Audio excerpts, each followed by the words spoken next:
লগতে আৰু এটা কথা কওঁ, এই যে বিহু মঞ্চ যে কমিটিবোৰ আচলতে বিহু মঞ্চ কমিটি বুলিয়ে নহয়, যিকোনো এটা বস্তুতে লিড ল'ব লগা হয়, সেয়া সমাজৰ লিডত হওক বা দেশৰ লিডত হওক, যেতিয়ালৈকে আমাৰ য়ং জেনেৰেশ্যনটো থাকিব, য়ং জেনেৰেশ্যন মানে কি আমাৰ বয়সৰ, আমাৰ সমবয়সীয়াখিনি কথা কৈছো, মোৰ সমবয়সীখিনি কথা কৈছো, যেতিয়ালৈকে য়ং জেনেৰেশ্যন থাকিব, য়ং জেনেৰেশ্যন থকালৈকে আমাৰ প্ৰত্যেকটো বস্তু ভালে থাকিব। তাত যেতিয়া যদি ভাবে সমাজৰ এজন গুণী মানি ব্যক্তি, তাৰ পঢ়া শুনা বহুত আছে, টকা পইচা বহুত আছে, বেংক বেলেঞ্চ ভাল, পেটটো ওলোৱা, হয় নে নহয়, তেতিয়া যদি ভাবে তেখেতক আমি সমাজৰ সভাপতি পাতিব লাগে, দেন সেই কনচেপ্টটোৱে আমাৰ সমাজখন শেষ কৰিছে। সেই পেট ওলোৱা যিটো কনচেপ্ট, সেই কনচেপ্টটোৱে আমাৰ সমাজ শেষ কৰিছে। চ' গোটেইখিনি বস্তু য়ং জেনেৰেশ্যনক দিয়ক,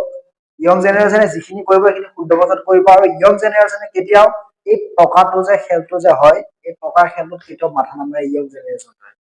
য়ং জেনেৰেশ্যনে বিচাৰে বস্তুখিনি ভালকে থাকক, সকলো মানুহখিনিয়ে সন্মান সহকাৰে যাওক, বস্তুখিনি সন্মান সহকাৰে থাকক, আমাৰ গাঁওখন, আমাৰ ঠাইখিনি এটা সন্মানপূৰ্বকভাৱে জীয়াই থাকক, কোনো ধৰণৰ হেৰি নোলাওক, বাক বিতৰ্ক নোলাওক আমাৰ এই সমাজখনত।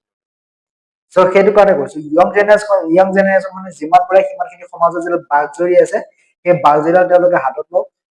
আমি হাতত ল'ম আচলতে। চ' আমি আছো, হয় নহয়, চ' আমাক গতাই দিয়ক আপোনালোকে, কাৰণ আপোনালোকৰ এটা বয়স হ'ল, এতিয়া ৰাম নাম কৰক, হয়নে, চ' মন্দিৰত যাওক, এগছি চাকি জ্বলাওক, পুৱা গধূলি যাওক, চাকি এগছি জ্বলাওক, ৰাম নাম কৰক, মুছলমান খিনিও নামাজ চামাজ পঢ়ক, হয়নে, এতিয়া আৰু তেওঁলোকৰ এতিয়া সময় নাই আৰু এইবোৰ সমাজৰ হেৰি ধৰি থকা সময় নাই আৰু,